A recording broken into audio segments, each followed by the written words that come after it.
It's time for the Josh Kirby on Sports Podcast. On this edition of the Josh Kirby on Sports Podcast, we take a look inside contracts in the NFL and the MLB. We have standings in the NBA and NHL, mid-season point talk from the XFL, and so much more. Hope you stay tuned for another exciting episode.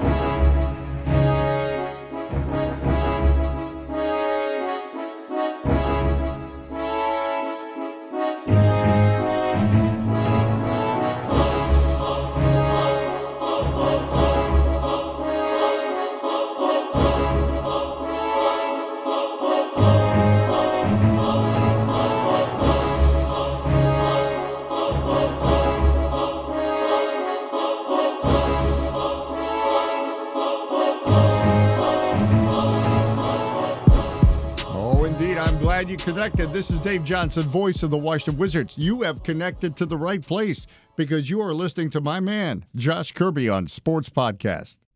All right, back with you on another edition of the Josh Kirby on Sports Podcast. As always, we are part of the Mayo Please Podcast Network. You can check them out on Twitter, Instagram, and all streaming platforms via the Mayo Please. We're sponsored by Route 11 Chips. Make sure you find a bag today inside your local Martin's, Food Lion, and Giant stores. We're also sponsored by PM Plus Reserves. As always, want to give a big thanks to MPT Now Productions, JR Beats Official, and Dave Johnson for all their support as well. It's been a while, a short little break, but we have a lot to talk about. Here joining me once again, home from Blacksburg. Dan, it's been a really long time. It has, dude. A big hearty handshake. How you doing, sir? I'm doing well. Thanks for having me again. Yeah. Always a pleasure. It's always a pleasure. It's always a pleasure. Dan, Yes, a lot to talk about.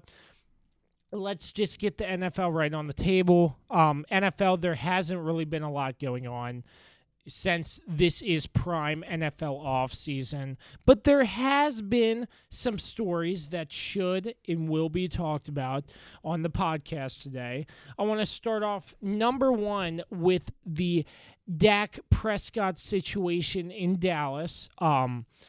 He had a contract offered to him, being one of the most richest contracts in the NFL. More than Jared Goff and the Rams, we're talking. Valued at $33 million a year, $105 million guaranteed. He hasn't accepted the deal, so to my knowledge. So my thoughts on this: does Dak Prescott want more? Does Dak want more than Dallas is willing to give him? I feel like that is the situation here. And I feel like if Dallas has enough money in their pockets, but they can afford it, any of it, really. Yeah, but still, it just comes down to, is this going to be enough for Dak Prescott to stay long term? I have no idea, but that is such a ridiculous amount of money for a guy who hasn't won anything. Like, what does he have? One playoff win, something like that. It's low. I think he maybe won one or two playoff games. Yeah, and they didn't even make it to the playoffs this year, so that comes into question as well, whether he can handle. And handle it. They had so much talent too. There's no reason why they should have missed the playoffs and play as poorly as they did in some games. But I don't know what his mindset is right now. I think he would be dumb to not accept that offer, because I don't know, like you said, I mean, the Cowboys have one of the largest, are the largest and most rich organization in the NFL. Yeah, absolutely. By far. And another team I don't think would be able to touch what they're going to offer him, a $33 million. Oh, my gosh. That's just $33 million a year with $105 million guaranteed. It's just crazy. It's just craziness. It's amazing how much money these players are getting thrown in the NFL now. It's for not crazy. Winning anything. It's just yeah. I don't get it. Yeah, I don't really get it either, but I feel like Dallas, in their mind, they want Dak Prescott long term. Obviously, yeah. It comes down to Dak Prescott and his agent. If they want to accept that deal or they want to ask for more? I think he'll end up accepting it. I think this is all kind of he's kind of playing it up a little bit, trying to make it interesting, and then he'll just accept it, and then everyone will be like, "Well, we expected that." Well, So, this has started from the beginning of this past season. yeah, Like, why hasn't there been an offer for Dak? Dak and Jason Garrett, both ending contracts at the end of this past season. Mhm. Jason Garrett ended up getting fired, but Right. still, you have Dak Prescott, and they're like, why hasn't he gotten re-signed? yeah. He's a free agent after this year. So it's going to be interesting to see how this ends up moving forward if Dak Prescott accepts the deal or not. So I think they'll get a deal done, but I mean, maybe he holds out. that would be interesting. That's a possibility. I'm a Redskins I would fan. That be- would be pretty fun. I would be surprised if he did hold out, though. Yeah, that would be interesting, but I feel like there's a low chance of that happening. Yeah. He seems like the kind of guy who wouldn't do that, but you never know. The NFL is strange sometimes with what happens. So Absolutely, Dan. So moving on to our next big move, Austin Eckler of the Los Angeles Chargers gets re-signed to a 4-year, $24.5 million contract with $15 million guaranteed. I believe last year's stats warranted this extension. Austin Eckler is a dual-threat running back who can play a lot of receiver as well from the backfield, and he had 11 touchdowns combined last season, more receiving touchdowns than rushing touchdowns. He's an asset for the Chargers nonetheless. Yeah. I had him on my fantasy team. He put up great He's numbers, fantastic. and he's absolutely fantastic, and the Chargers are great for keeping Austin Eckler. yeah, and they need him to build an offensive around because obviously they've said goodbye to Phillip Rivers. They don't know who their quarterback's going to be. Right now, it appears like it's going to be Tyrod or Tyrod Taylor, however he Tyrod. pronounce it now. Tyrod, have you watched Hard Knocks? Unfortunately, yeah. It's so It's silly. Tyrod. It's so silly. Anyway, We're a podcast. We got to say it correctly. That's Tyrod. That's right. Yeah, it's crazy. Former Hokie right there, too. That's true. Yeah. I think he'd be a good starting quarterback. I would love to see Tyrod get another opportunity. Mhm. I feel like he played really well in Cleveland. He just got the other plans happen in Cleveland, but I feel like Tyrod really deserves an opportunity. I also forgot to mention Buffalo. He had a great career in Buffalo. He never really got an opportunity to yeah. have a long-term career with the Bills. Well, Not a that's long-term. That's kind of their fault. That's just kind of their ownership. And Yeah, but I mess feel they like are. the Chargers should work with Tyrod and make sure he's all set. Get somebody else maybe drafting a quarterback or somebody, but I feel like Tyrod could do great things. Yeah, this deal with Eckler had to happen if they were going to move forward and if they were going to have a chance to win some games next year. Because their offense really doesn't have a lot of weapons. Didn't have a lot of weapons Yeah. this past season. He was the guy they would go to, but like you mentioned, on the ground. Of course, him being a running back, he only had 3 touchdowns this year on the ground, but 8 receiving touchdowns. That's what So, makes him such a great dual threat in the he's backfield. just a dual threat, and he's a better receiver. I mean, it appears so. He actually has more career receiving touchdowns than he does rushing touchdowns, which is not very common for a running back. But yeah, I think this is such a good signing. He's young. He's only been in the league for this will be his 4th season upcoming. So I'm happy with this. I think the Chargers really did everything they had to do to get to make this happen, and I'm excited to watch him play. I don't know who the quarterback's going to be, whether they go out and draft somebody or stick with Tyrod. I'm going to say Tyrod because that's the way I've always known him. Yeah, as. So, absolutely. So, yeah, so we'll see, but yeah, he had 8 receiving touchdowns. That's just insane for a running back. absolutely. So That's why I wanted to touch on this. Austin Eckler, a great move. Once again, 4 years, $24.5 million with $15 million guaranteed. Want to talk a little bit about contract, a really, really, really big contract, not in the NFL, but in the MLB. The Brewers gave Christian Yelich a 9-year, $215 million contract, 9 years. The way the contract works with deferred money, I've read up on this, he will be getting paid till 2042. Ridiculous. And I believe in the MLB there is no cap space. There is no cap hit. So they can do that. There's been a couple baseball contracts that are like that, yeah. Compare the Dak Prescott transaction offer to Christian Yelich. Yeah. There's no comparison. No. You can't compare him, but he is one of the best players in baseball, and he's a lot of fun to watch. But yeah, I've never understood baseball contracts. I've never understood why they do it that way, like what that's about. So, it's a strange thing. It's more than we can understand on this podcast.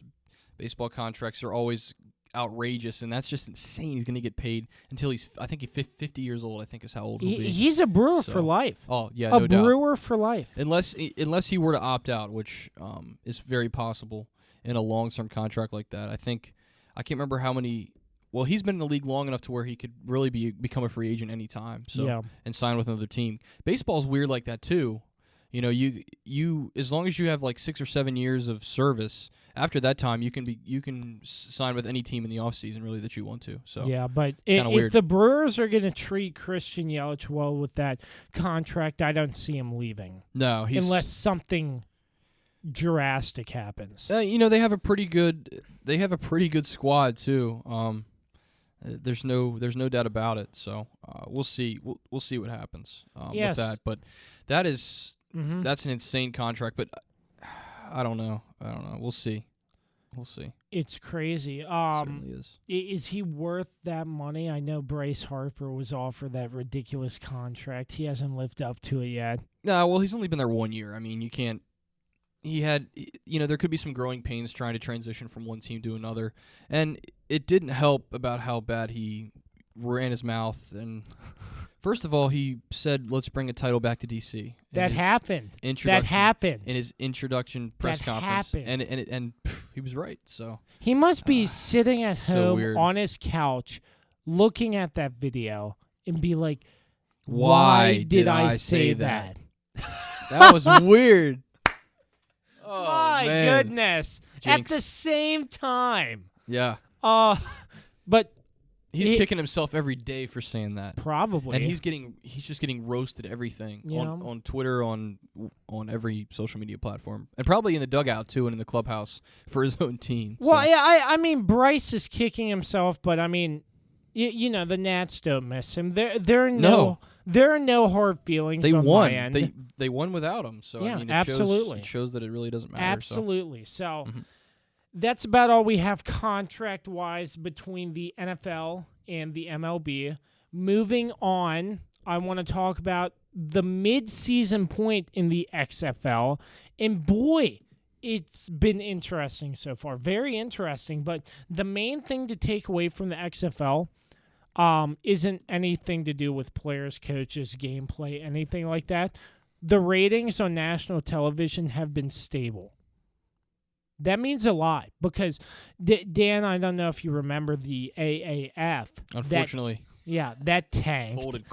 Folded really quickly. Yeah. But the XFL, their ratings are staying high and the gameplay is looking very good. So it's a lot of fun to watch. Well, I'm not a diehard Defenders fan, but I am a Defenders fan, and I will tune in if I get a chance. But there's great attendance, and I mean, the gameplay's just fun to watch. This is a great league, and halfway through the season, who knows, maybe this could be the minor league of the NFL or something like this.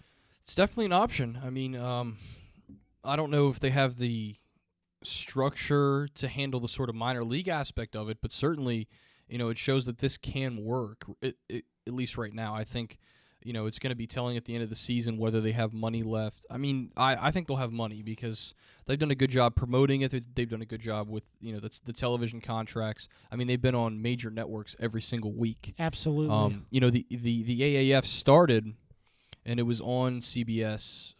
I think the first game was on CBS, but then they were on like Bleacher NFL Report Network, Live. Bleacher Report Live. I mean, you're not going to make money on those tiny little, networks. So, but the XFL, they seem to be doing everything right, and like you said, it's just fun because the kickoffs are it's always exciting. You never know what's going to happen. It's unique, and I'd really be interested to see if the NFL picks up any of the rules that the XFL has implemented. Yeah.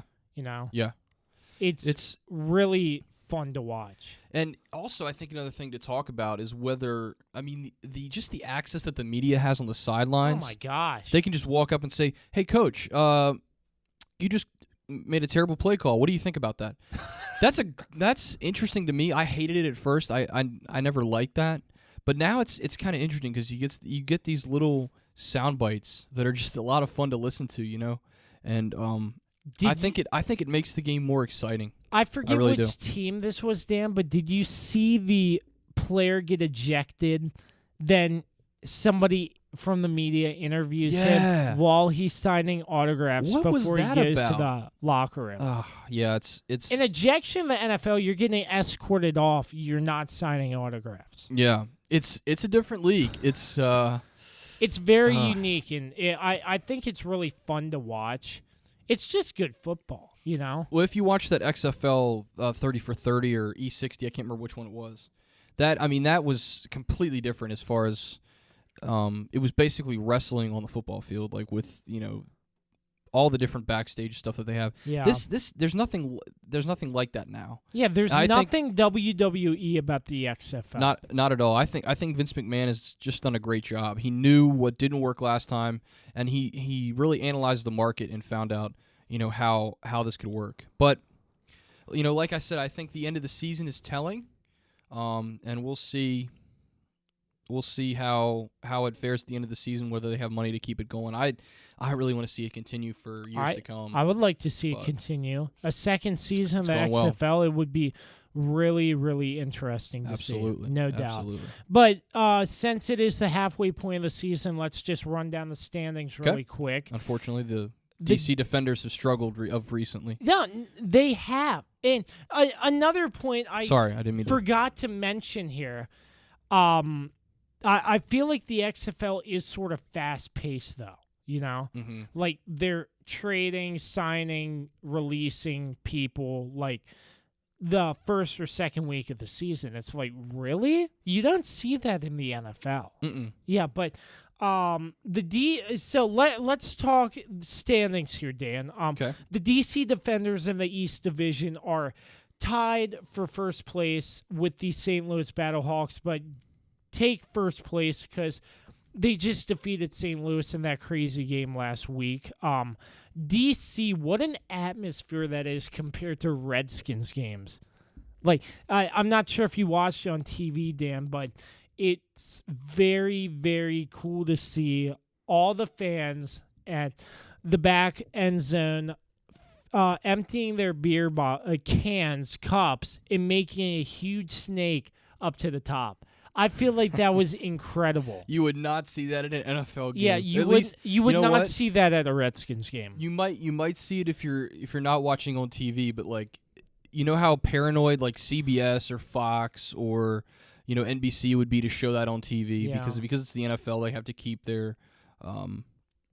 keep their image clean or whatever. Yeah. I love the fact that they show stuff like that. Yeah, it's and great. Pep Hamilton came up to the fans after the game. Yeah, and gave him a fist bump. Well, he retweeted something. He was a huge fan of it. So yeah, and it's just fantastic. And another point, like the access after the games, the players just go up to fans, sign autographs. It's like I'm out here for fun, and I want to sign autographs and make a fan's day. It's not like a professional NFL athlete who's like, I got time to do this, but we got to get rolling, But it was cool to see. And Pep Hamilton high-fiving all those fans, giving a hat to a fan, giving his hat off of his own head to a fan. NFL coaches wouldn't do that. You don't see that from NFL coaches. So a lot of interesting stuff to take away from the XFL so far through the midpoint of the season. But continuing down the standings, the St. Louis Battlehawks 3-2, and the New York Guardians 3-2 as well. So a three-way tie in the East Division. So that's going to be really tight coming down to playoffs. Tampa Bay at the bottom with a 1-4 record, but you have probably the best team in the XFL in the West Division in the Houston Roughnecks. They are undefeated at 5-0. Yep. Second and third place, Dallas Renegades in the Los Angeles Wildcats at 2-3, and the Seattle Dragons at 1-4. So it's a tight race in the East. It looks like Houston has the division, but yet again, there are 5 games left. So it will be very interesting to see, but it looks like a tight race in the East. I'm not sure. Do you have any predictions on what could happen? What you think? I just have a feeling Houston is asserted themselves as the dominant team, and they're definitely going to come out of their side of it. I think the East is more intriguing in that you have, it started off with DC 2-0. I mean, they were so strong in how they started. They're a better home team. Yeah, I thought, wow, they're dominating, and then they get blown out on the road 2 games in a row, embarrassed really in both games, and I was surprised, Josh. I'll be honest. I mean, because I think a lot of people, even though they had no idea what was going to happen, had DC sort of at the top at the beginning of the season before we started. So, they haven't been as dominant as people would have hoped, but they played well the last game, and they finally got a win at home. And so you have a three. What is it? It's a 3-way tie, right? Sorry, I kind of 3-way tie in the East Division. Yeah, I think this is very intriguing. I kind of want to see how it comes down on that side. But like I said, Houston's been so dominant.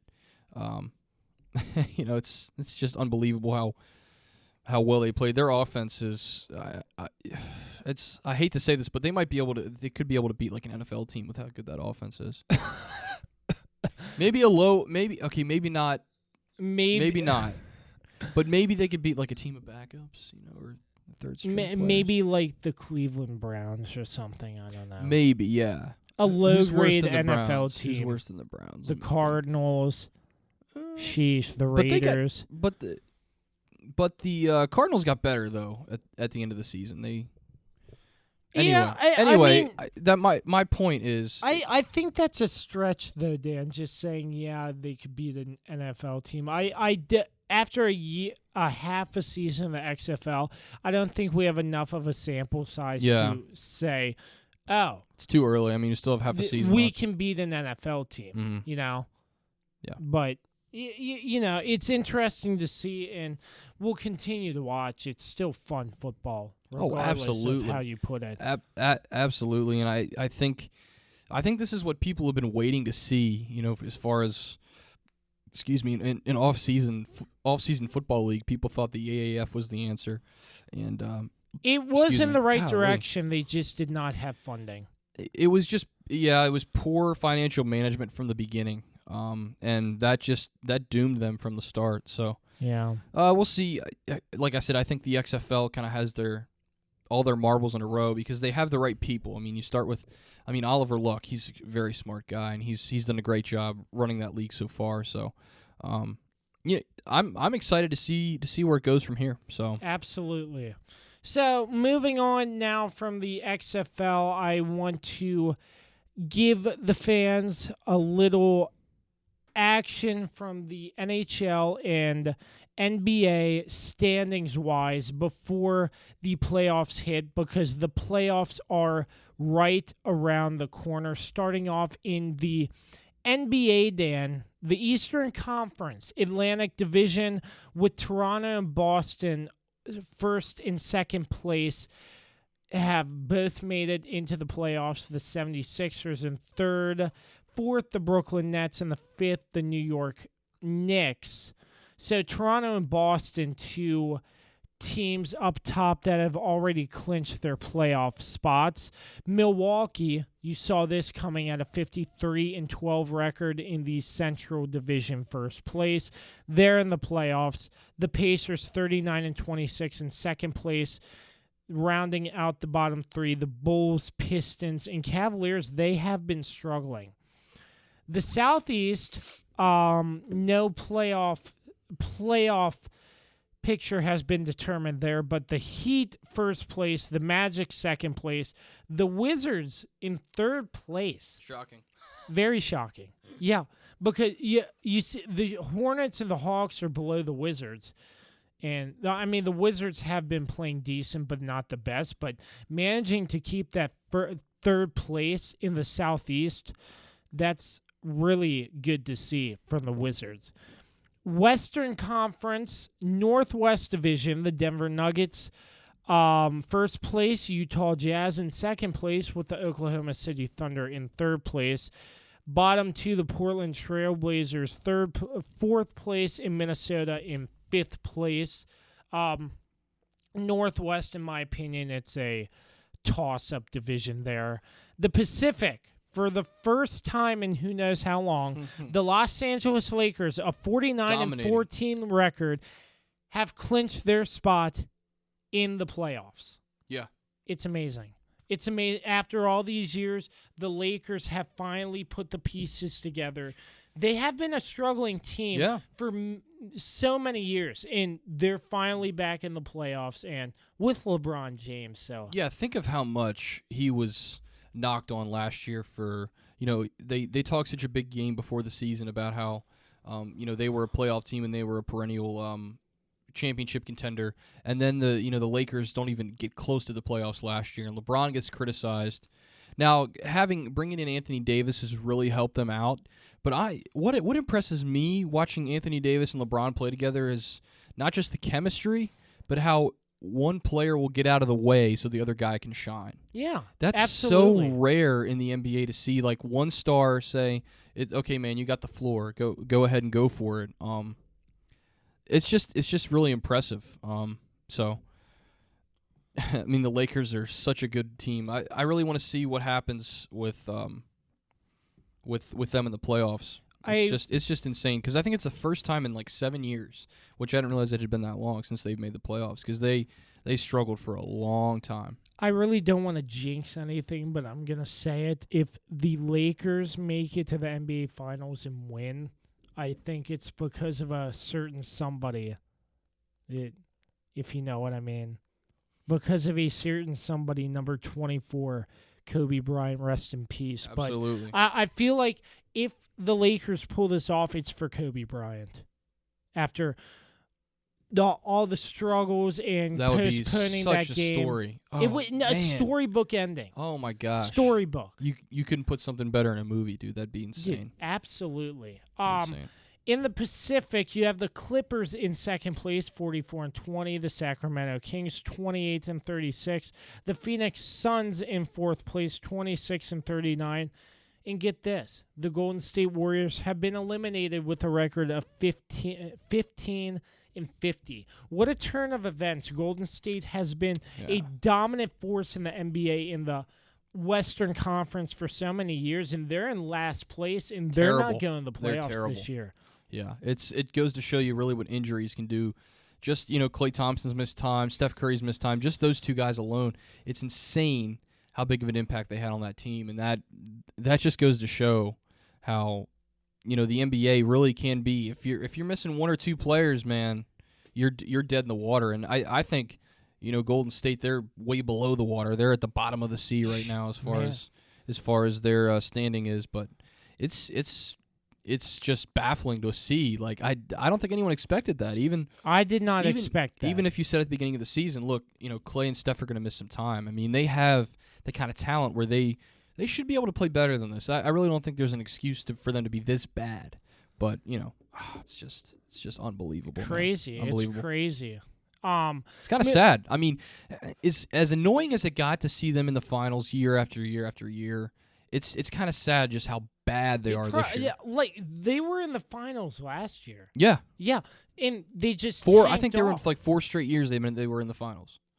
So now It's ridiculous. Now to they're see bandwagon how fans. sports They're works. just jumping off the bandwagon as fast as they can. So wow.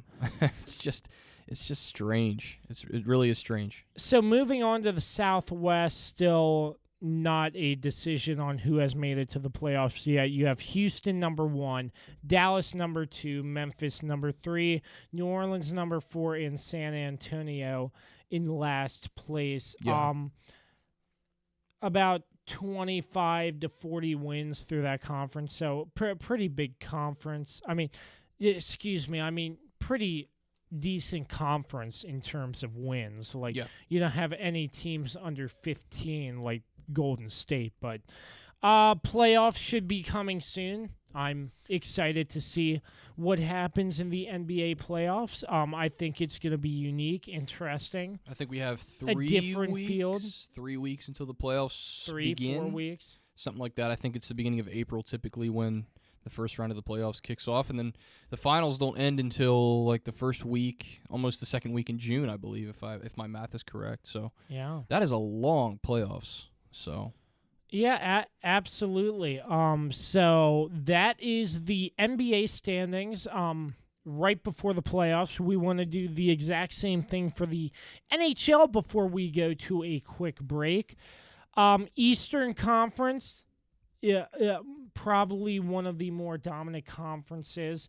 Atlantic Division, let's start off with that. Boston Bruins, 100 points.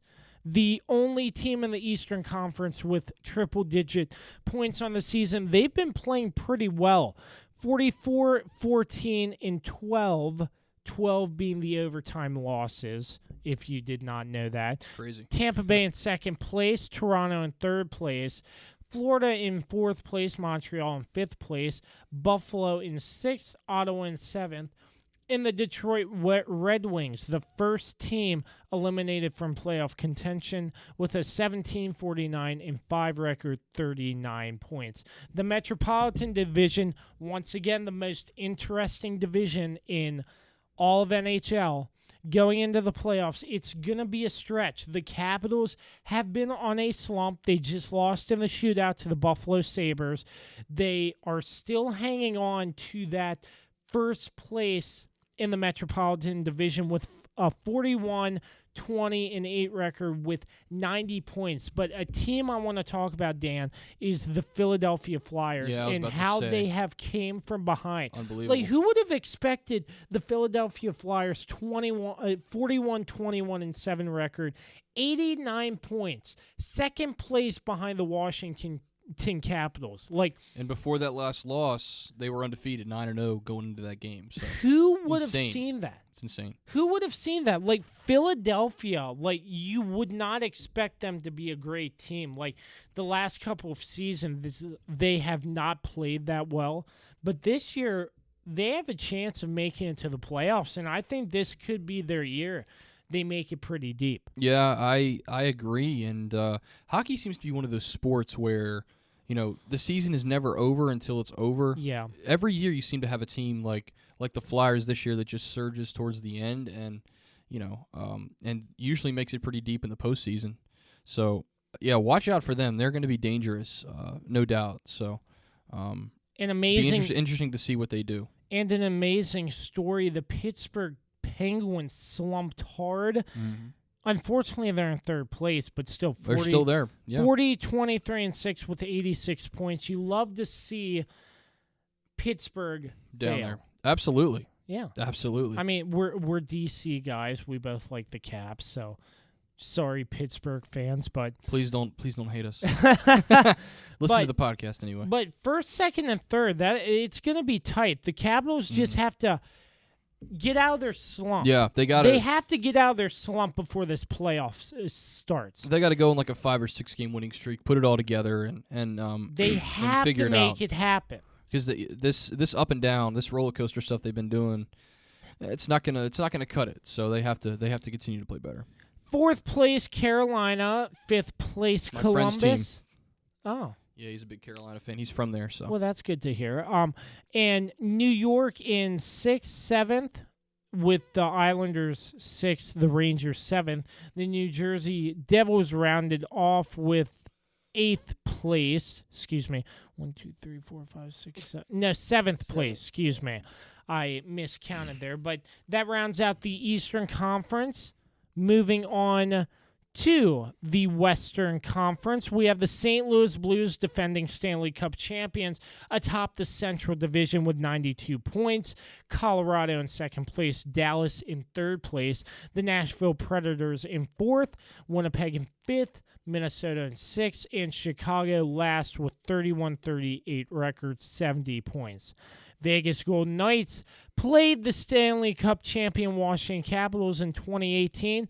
They are atop the Pacific Division with a 39-24-8 record with 86 points, with Edmonton 2nd place, Calgary 3rd place, Vancouver 4th place, Arizona 5th place, Anaheim 6th place, San Jose 7th, and the Los Angeles Kings 8th place. I think the amazing thing is that the Kings have won 6 straight games, and yet look at how bad they still are.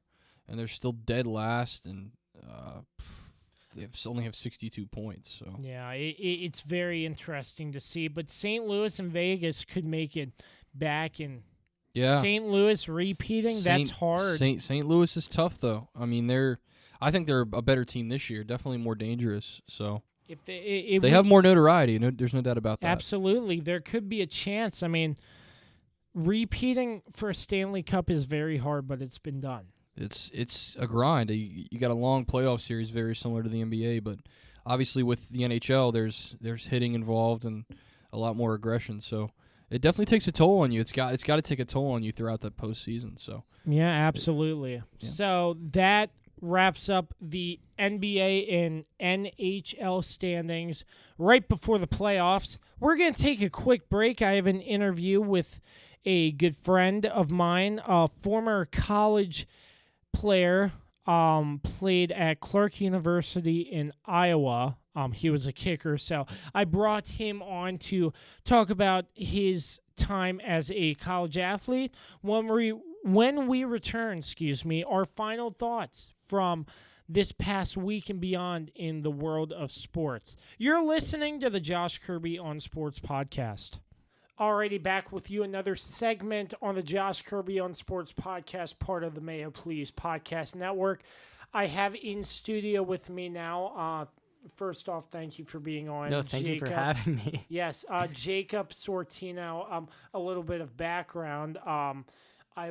It's sort of a different type of interview, but I wanted to get you on to talk about your college football playing experience. You actually played at NIAI, Clark University. NAIA. Yeah, that's a mouthful.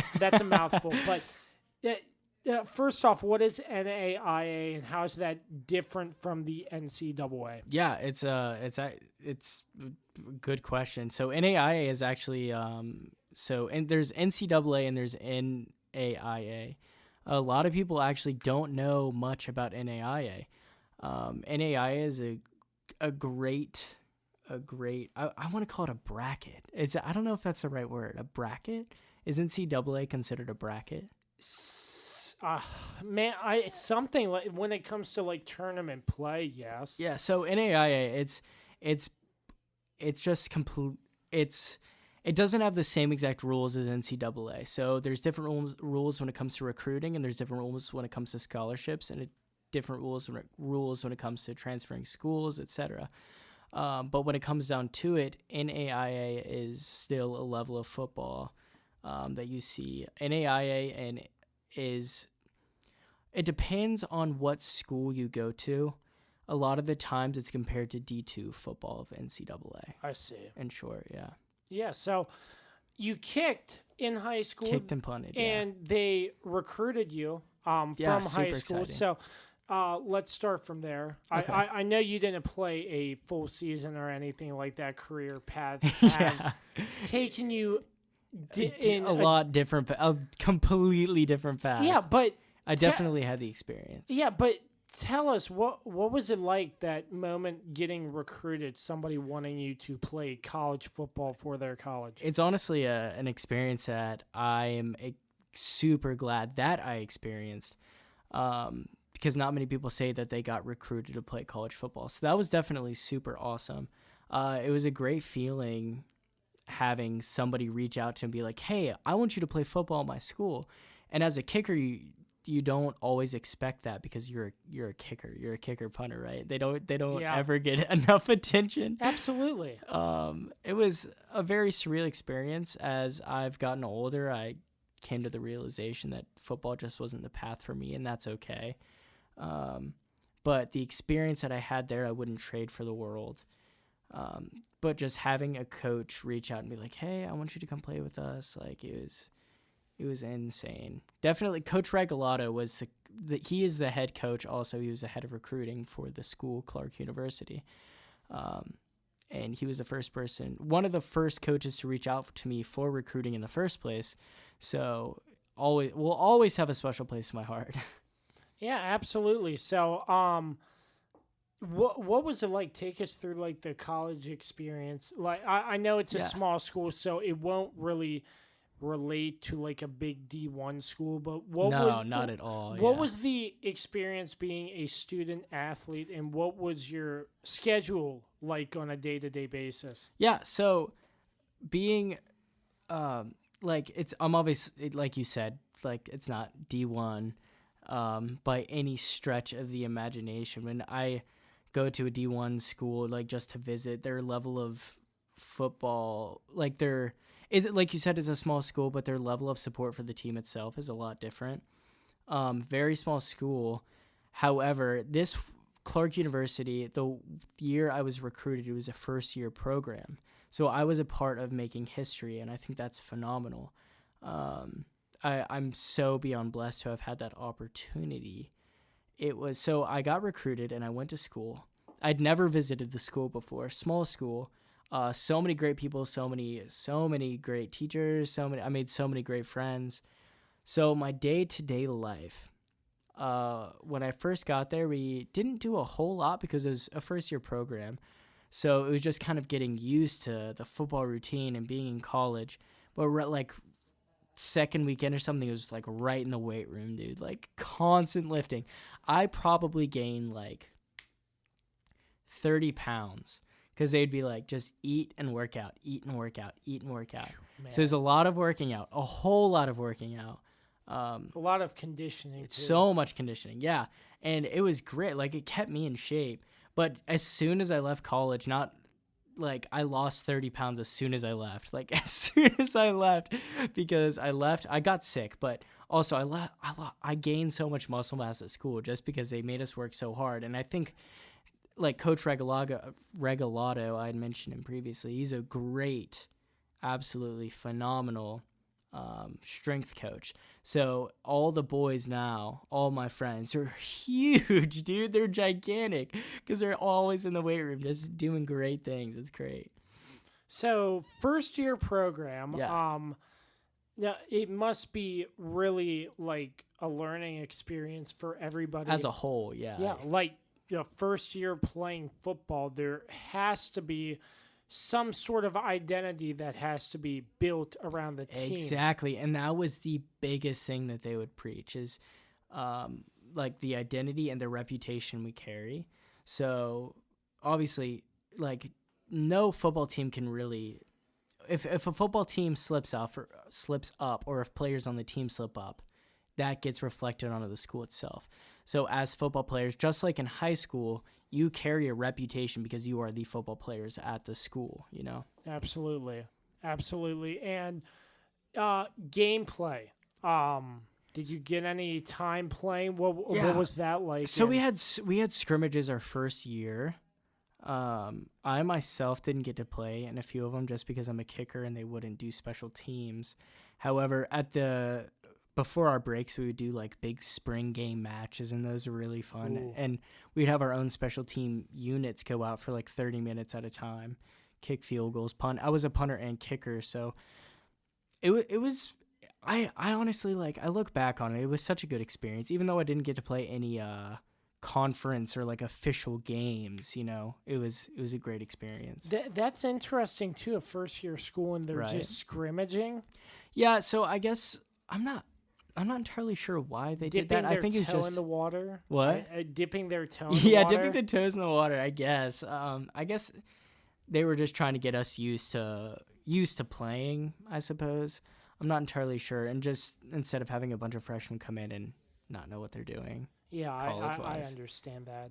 But some of the some of the schools in the conference were absolutely insane. Like we were in the highest conference for NAIA in the Midwest because it was in Iowa. Iowa's so far away from here, dude. I think about that all the time. What a hike! I know. What a hike! Some of the schools in there were insane, dude. Like they could probably play D1. Definitely some of their players. It was just like, so we had to be ready or else we would have gotten our butt smacked. Completely smacked. Yeah, so kicking. It must have been pretty cool getting recruited for that, even though it was a first year program. But yeah, like I said, it was phenomenal. How far can you kick a football? In game, the furthest I've only kicked was 35 yards because okay. In high school, I always went to a high school where they didn't put much faith in the kicker. Absolutely. I know exactly okay. what you mean. It's high school, whatever. I think the longest I've clocked myself was about 60 yards in practice. I remember one time, it was my senior year of high school, and my coach bet that I couldn't hit a 53-yarder. And he bet the whole team ice cream sandwiches. And we went under pressure, and ding, he brought us ice cream sandwiches like a week later. I forgot about it. But greatness under much pressure, I will say that. It is. I was watching, there's a new documentary so I saw it on YouTube like 4 years ago, so maybe not now. It was called The Kicker, and I was so stoked for it to come out, and a bunch of kickers from like the past in the NFL were on it. And one guy was talking about how like he doesn't believe in pressure and like pressure is what you make it. And I agree with that to an extent. But pressure is a real thing. It's a real thing. A lot of people don't think about that. They're like, oh, like kickers, easiest job. It's all a mental game. Just like being a goalie in hockey or soccer, or even being a pitcher in baseball. It's all mental.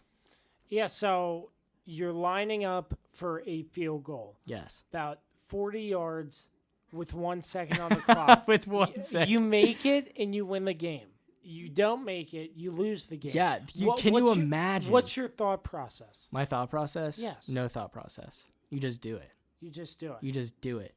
I was halftime in high school, and I keep licking my lips. Sorry, I don't know if it's getting picked up, but it was halftime at my high school, and there were like 2 seconds on the clock. My high school was not very great, but everyone put so much pressure on me for being able to hit this field goal because it would get us on the board. And it was 37. 37 was my longest in high school, I think. And so that was this field goal, and I hit it. And the crowd freaked out. We got 3 points on the board. It was phenomenal. You just cannot think in those situations. I had a routine where when I first was kicking, I would sing. So I'm like really big into like I do music now. Yeah.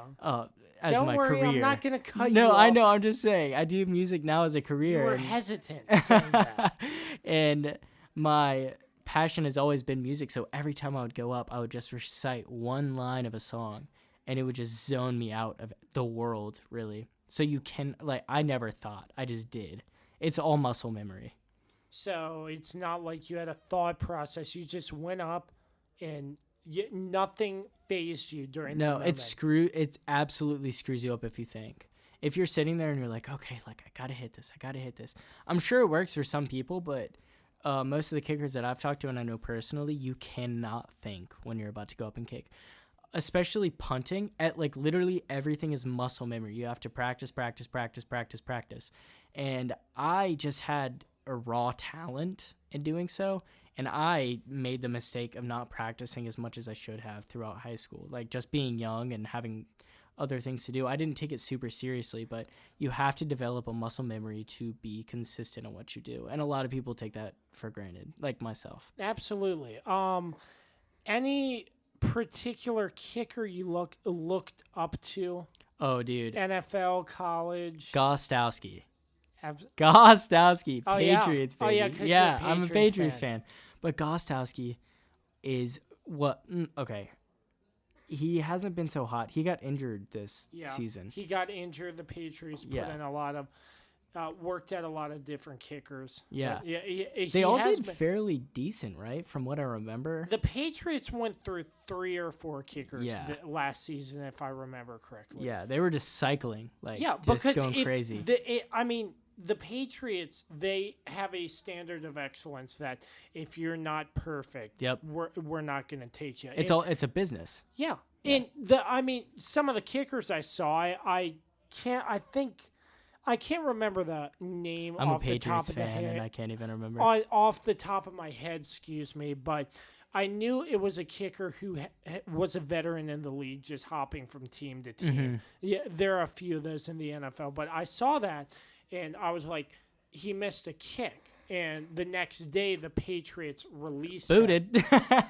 He's out of here. Yeah, no, it's crazy, but you saw the focus and dedication of Gostowski For how many years? It's been a while.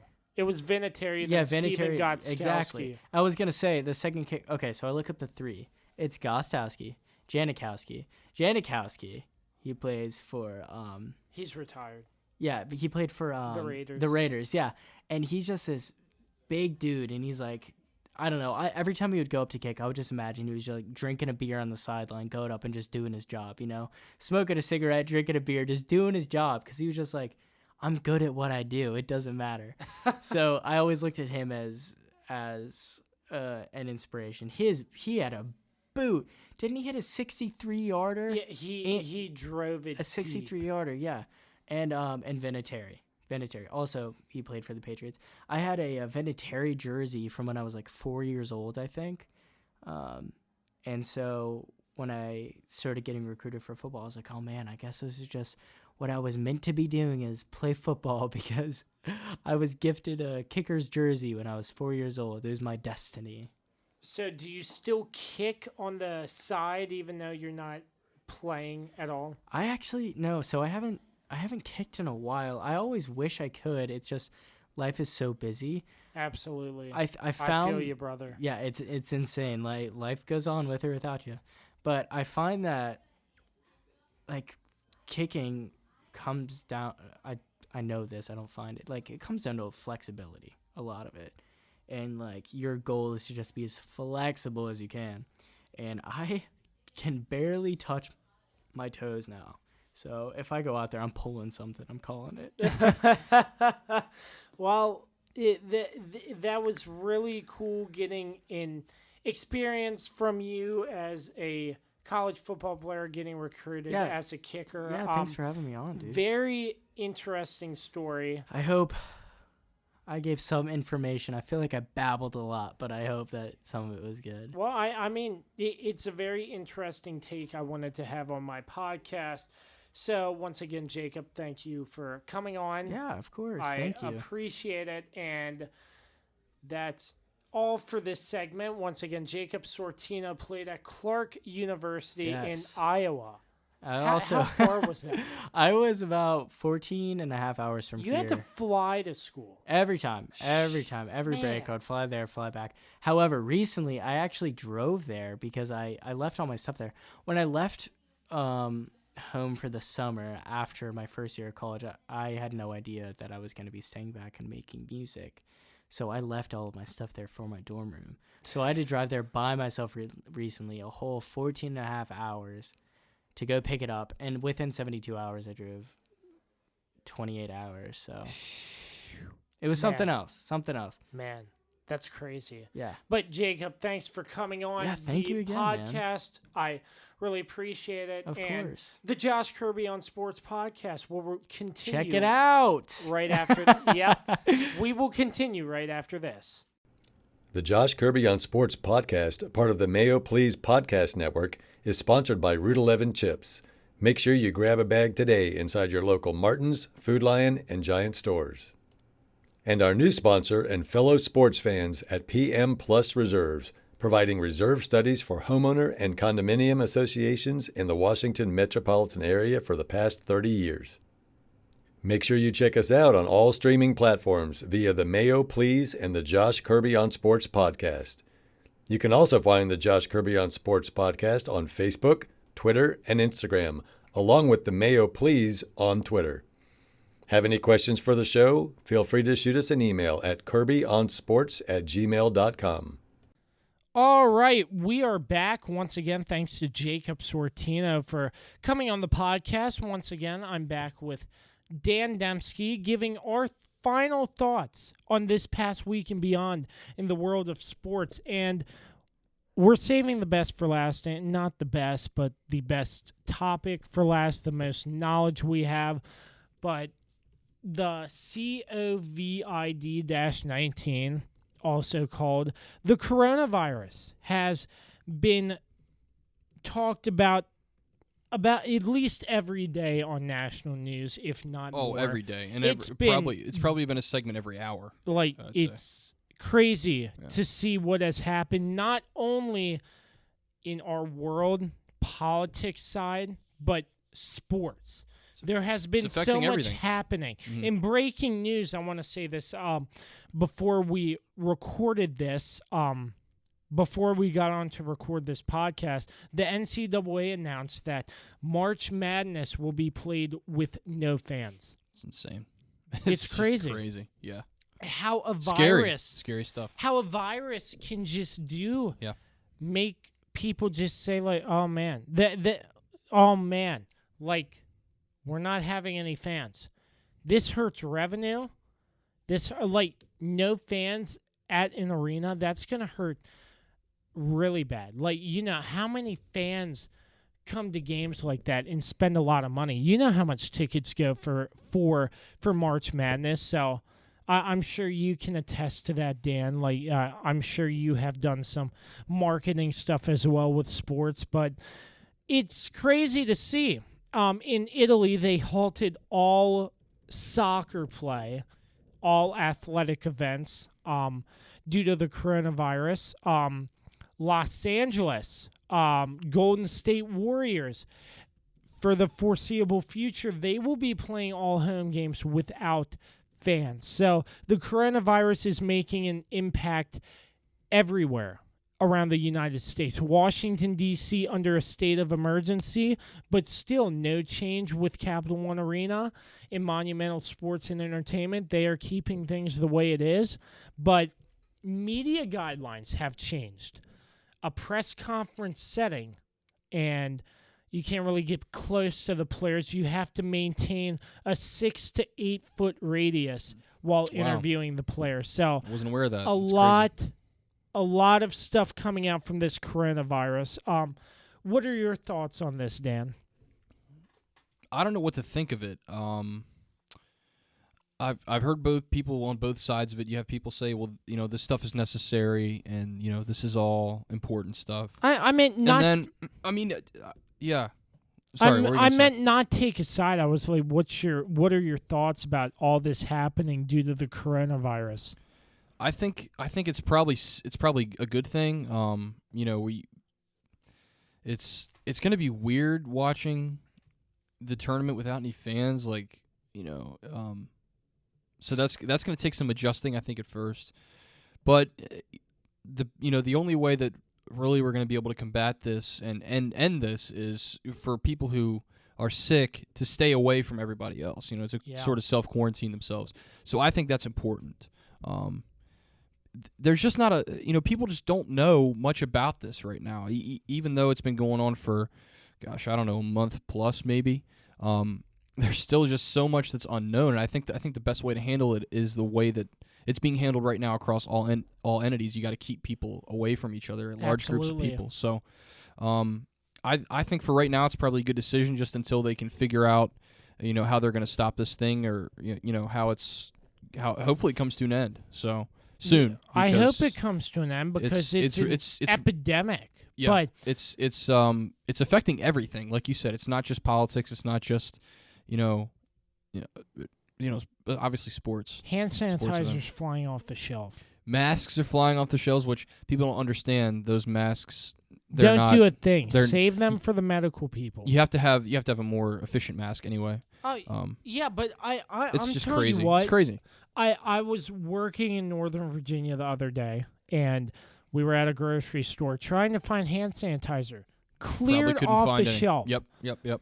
I saw a picture on Facebook, I believe, of a Walmart around here. Cleared the shelves of toilet paper. Toilet paper, I'm not sure why, but this coronavirus is affecting everything. It's like the world's gonna end or something. Yeah, I think it's been a little bit overhyped in the media. I believe so too, because I understand. Sorry. Go ahead. feel like it's not as dangerous as people think, but I'm not sure because I don't have it. Well, so it's important to spread awareness, to spread the message about it, but the rate to which, it shouldn't be brought up every hour. Like, we know what's going on. People are doing what they can to stay healthy, hopefully, or washing their hands, not touching their face. Those are the two big things that I think the CDC recommends, and, what just general, doctors and stuff have to say about the disease. It's not really a disease, it's more of a virus anyway. Those are the key things right now. So, other than that, I really don't know what's next for this. I guess we'll see, but it's just crazy, man. A little bit off topic, but your school, Virginia Tech, just announced they're extending spring break due to the virus. Yeah, we're extending it we'll go back to 23rd, but then all classes for the rest of the semester are online. That's crazy. So that's going to change one of my classes for sure. You technically don't have to go to Blacksburg. No, again. no, I don't. I mean, I have to pick up my phone because it's there, but. But priorities, man. Priorities. Hypothetically, you could stay I up here the rest of the semester and graduate. True, very, very true. But like Isn't I said, that crazy? It's and you get your diploma. Yeah, but it's also I also was looking forward to graduation though. Like, I don't know how this is going to affect that. They didn't really put anything about that out right now in this initial public release. I guess I'm going to have to read through this more thoroughly and try to understand. Yeah. So, very, very interesting stuff. The MLB, I believe only the Washington Nationals, this could be more, they have recommended that they don't come in contact with fans, exchanging Sharpies, autographing fans' jerseys and balls due to germ spreading. So what they're doing to compensate for that, players are going to be pre-signing items in the locker room.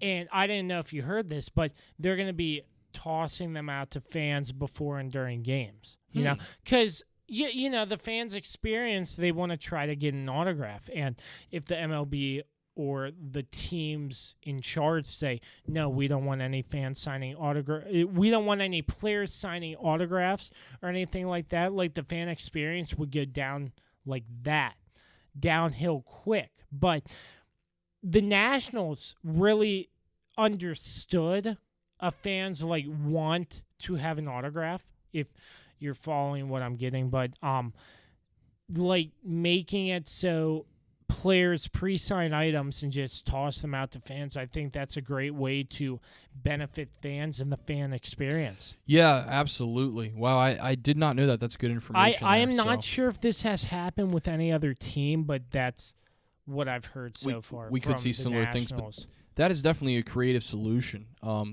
Because I think baseball is one of those sports where,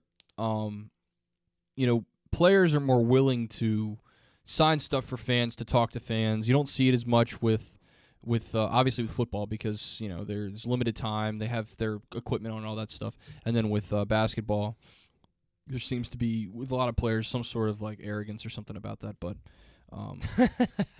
but that's in all sports, to be honest. But baseball, it's especially important for players to have that sort of connection with fans. So I think that's definitely a smart route to go. Because you protect people, but you also keep it going, and you keep that sort of fan-player connection that baseball really has touted over the years. So yeah, absolutely. It's it's just crazy. It's changing everything. I mean, I've never seen this in my lifetime. Even with the other, oh my gosh, iCloud. Even with the other viruses and stuff that have spread over the years. So it's just all. It's all new. It's all new. We don't know where it's gonna go. We're just rolling with the punches right now. We don't know what it's gonna do, but it's huge that the NCAA will be playing the March Madness without fans. Absolutely, it is gonna be crazy. It's strange. It's gonna be crazy. So that's our final thoughts. Dan, once again, thank you for coming on. Thanks for having me, dude. It's always a pleasure to be on your show. Hey, always a pleasure. Any last words for the podcast? Nope. Follow me on Twitter at DanTheVTMan97. I like to plug myself sometimes. DanTheVTMan97. Check me out on there. Make sure you follow Dan. But that wraps up another edition of the Josh Kirby on Sports podcast. Coming up soon, if everything goes well with the coronavirus and they don't cancel the tournaments. As of right now, we're still doing a bracket preview show. Oh, yes. If I can count you on for that, Dan, you don't have to answer away. I'm in. But we will have a filled-out bracket, and we will talk about the teams and go down who we think will win. Okay. Yeah, I like it. That's usually how the show works, but we're planning on doing that as well. March Madness is coming up soon, and it's going to be really fun. But until next episode, the Josh Kirby on Sports podcast is part of the Mayo Please Podcast Network, brought to you by Route 11 Chips. Make sure you find a bag today inside your local Martin's, Food Lion, and Giant stores. We're also sponsored by PM Plus Reserves. As always, want to give a big thanks to Dave Johnson, MPT Now Productions, and JR Beats Official for all their support.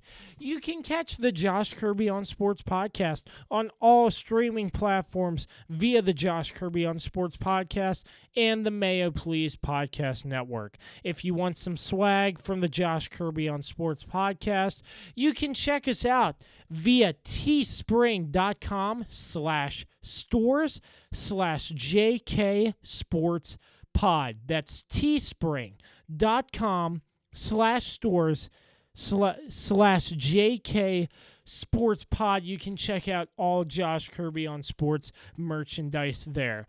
Until the next time, for Dan Dembski, I'm Josh Kirby. We say so long and peace out.